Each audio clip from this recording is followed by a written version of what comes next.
Hi everybody.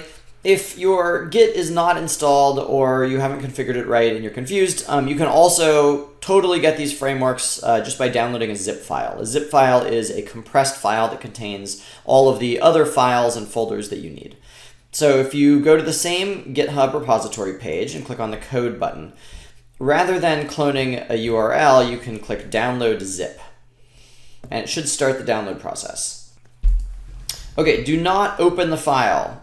Instead, go to your downloads folder. You could do that by clicking on open folder, or you could go directly to downloads using whatever file exploration tool you use. I'm going to click go to folder. All right, so here's my downloads folder.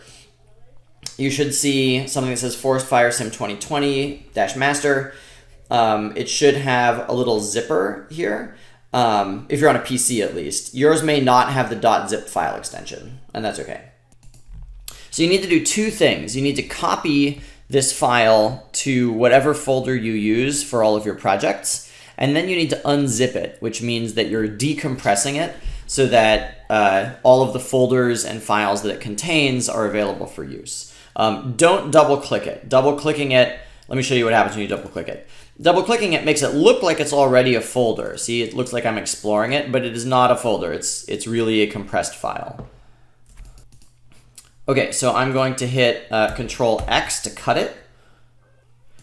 And then I'm going to navigate to the folder where all of my programs live. So for me, it's the D drive, but for you, it's probably inside your user folder somewhere.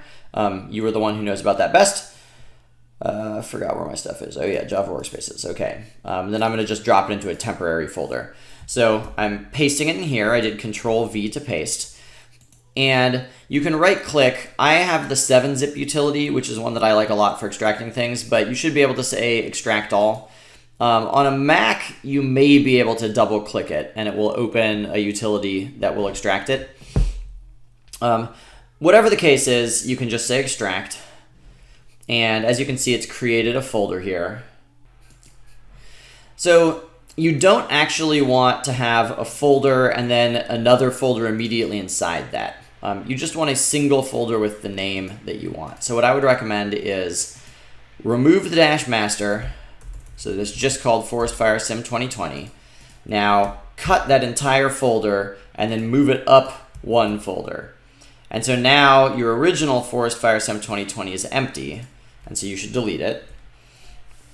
And now you just have a single folder that's named what you want. And when you go into it, you can see lib and src. So that's what it should look like before you start doing things in IntelliJ. All right, so here we are inside IntelliJ. So you can go to File, Open, and then navigate to the location where you just unzipped. So for me, it was D drive, and then Java Workspaces, and then I think I put it inside temp number 2, and then here's Forest Fire Sim 2020. So you can click OK there and open it in this window. So you can expand your project here, and if all has gone well, you should be able to just run it. If all has not gone well, then there's a number of things you might need to configure, and those are in the next video. Okay, mine seems to have just worked.